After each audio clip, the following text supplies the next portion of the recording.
बोलो जय श्री कृष्ण। पांडवों ने अश्वत्थामा से वह मणि ले ली।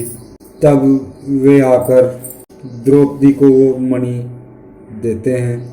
तो वैशंपायन जी कह रहे हैं कि राजन, इसके बाद अश्वत्थामा पांडवों को मणि देकर उन सब के सामने ही उदास मन से वन में चला गया। इधर पांडव भी श्री कृष्ण, नारद और व्यास जी को आगे करके बड़ी तेजी से मनस्वी द्रौपदी के पास आए, जो इस समय अन्न त्याग किए बैठी थी। वहां वे सब उसे चारों ओर से घेर कर बैठ गए। फिर राजा युधिष्ठिर की आज्ञा से भीमसेन ने द्रौपदी को वह दिव्य मणि दी और उससे कहा, भद्रे, लो यह मणि है। तुम्हारे पुत्रों के वध करने वाले को हमने जीत लिया है।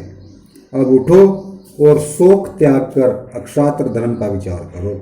जिस समय श्री कृष्ण संधि के लिए कौरवों के पास जा रहे थे, उस समय तुमने इनसे कहा था कि केशव, आज पांडव लोग मेरे अपमान की बात भूलकर शत्रुओं के साथ मेल करना चाहते हैं। इससे मैं समझती हूँ कि मेरे न तो पति है, न पुत्र है और न भाई ही है, तथा न तुम ही मेरे हो। सो आज अपने उन अक्षत्रिय धर्मोचित वाक्यों को याद करो। पापी दुर्योधन मारा गया, मैंने तड़पते हुए दुशासन का रक्तपान भी कर लिया और द्रोण पुत्र को तो हमने जीत लिया। ब्राह्मण और गुरुपुत्र समझकर ही उसे जीता छोड़ा है।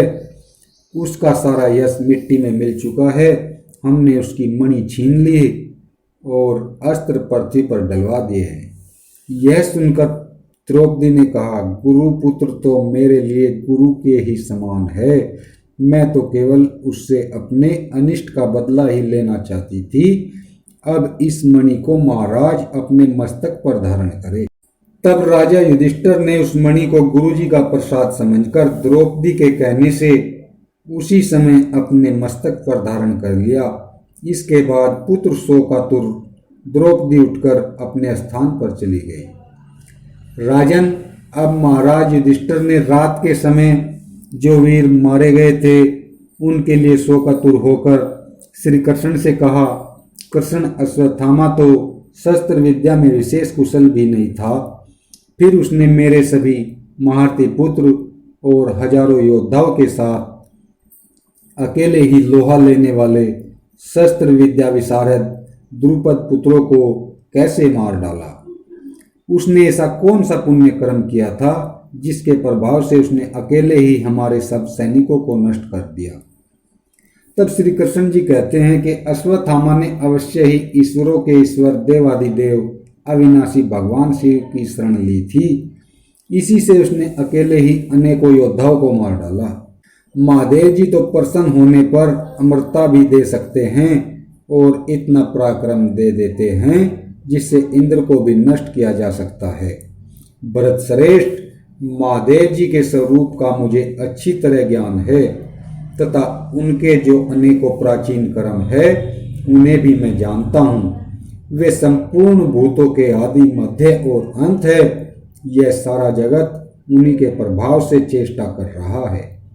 वे महान वीर्यशाली महादेव जी ही अश्वत्थामा पर प्रसन्न हो गए थे। इसी से उसने आपके महारथी पुत्रों को और पांचाल राज के अनेकों अनुयायियों को धराशायी कर दिया। अब आप उसके विषय में कोई विचार न करें। अश्वत्थामा ने यह काम महादेव जी की कृपा से ही किया है। आप तो अब आगे जो काम करना हो उसे कीजिए। बोलो जय श्री कृष्णा। शोक्तिक पर्व समाप्त। बोलो जय श्री कृष्णा।